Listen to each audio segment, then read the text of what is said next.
This is Armageddon, World War I. It's the war to end all wars, the final episode of our four-part series. The year is 1918, and after 4 years of devastation, the world is staggering toward a breaking point. Millions are dead, and millions more are disillusioned. But the war is not over. The final chapter is about to begin.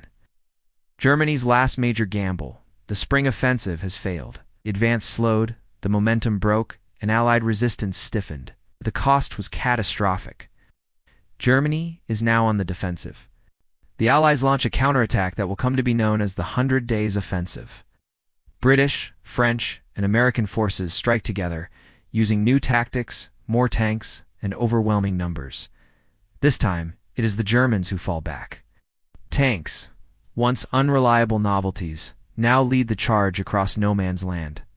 Airplanes, scout targets. Artillery is coordinated with mathematical precision. The machine of modern war reaches its peak. German troops retreat across a collapsing front.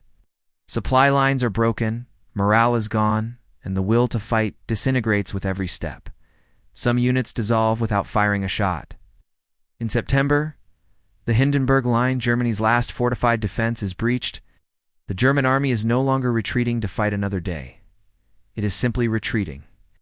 American troops under General Pershing push hard at St. Mihiel and in the Meuse-Argonne region. Their inexperience is balanced by sheer manpower and intensity. They fight with something the others have lost: belief. Germany is collapsing from within. Civilian population is starving. Bread lines stretch 4 blocks. The war is no longer sustainable militarily or politically. German sailors refuse orders to attack. The Kiel Mutiny spreads across the country, igniting a wave of rebellion. Workers, soldiers, and civilians flood the streets, demanding peace. The monarchy is finished. On November 9, 1918, Kaiser Wilhelm II abdicates and flees into exile. Germany is declared a republic in the final hours of its empire. The other Central Powers have already fallen. Bulgaria surrendered in September. The Ottoman Empire signed an armistice in October. Austria-Hungary ceased to exist in November. At 5 a.m. on November 11th, German delegates sign the armistice in a railway car in the forest. The terms are harsh. The deadline is clear. 11 a.m. at the 11th hour. On the 11th day of the 11th month, the guns go silent. After 1,564 days, the Great War ends in sudden, surreal stillness. On the front lines, soldiers stare into space. Some collapse with relief. Others break into tears. A few light cigarettes with trembling hands. The silence is louder than the shells. In Paris, London, and New York, crowds celebrate. But on the battlefield, joy is muted by the weight of memory. The war has ended, but no one feels victorious. What has been gained cannot compare to what has been lost. The world has been broken and reassembled. Over 16 million are dead, 21 million are wounded. Entire cities, generations, and cultures are changed forever. The surviving soldiers return home to a world they barely recognize. Fields are empty. Families are shattered. The old dreams are gone. They are not welcomed with parades. They are met with silence, confusion, and often poverty. Some never speak of the war again. Psychological trauma has no name, but its symptoms are everywhere. Men twitch, scream in sleep, or disappear into alcoholism and silence. Shell shock is the invisible wound of a mechanical war. In 1919, the victors gather in Paris to negotiate the terms of peace. Their goal is to prevent another war, but their tools are punishment and division. The Treaty of Versailles is written in anger and fear. Germany is blamed entirely for the war. It must pay reparations, surrender territory, and disarm. The treaty is signed in the same room where Germany declared itself an empire in 1871. Now, it is humbled and humiliated. Many Germans view the treaty not as peace, but as betrayal. The League of Nations is formed, a noble idea built on fragile foundations. It lacks the power to enforce peace. It is hope without teeth. New nations rise from the rubble: Poland, Czechoslovakia, Yugoslavia, and others. Borders are redrawn by pen and power, not by history or consent. In the Middle East, colonial powers divide Ottoman lands through secret deals. Promises made during the war are broken. Resentments take root. The United States, disillusioned by the outcome, withdraws from European affairs, refuses to join the League. Isolation becomes policy. In Russia, civil war rages. The Bolsheviks seize power.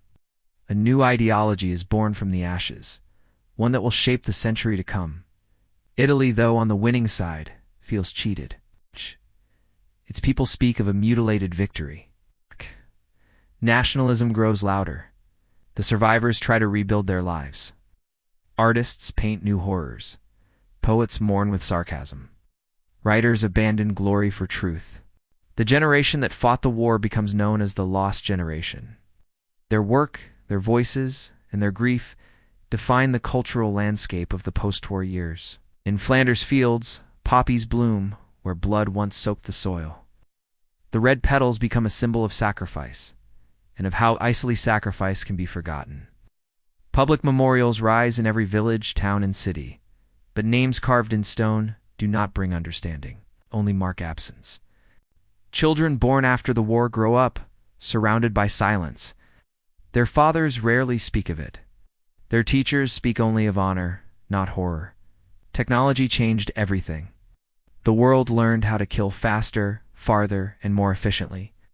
The industrial age had turned mass murder into a process. Gas, tanks, and machine guns had rewritten the rules. Now, no one could pretend that war was noble. War had become machinery, bureaucracy, and nightmare.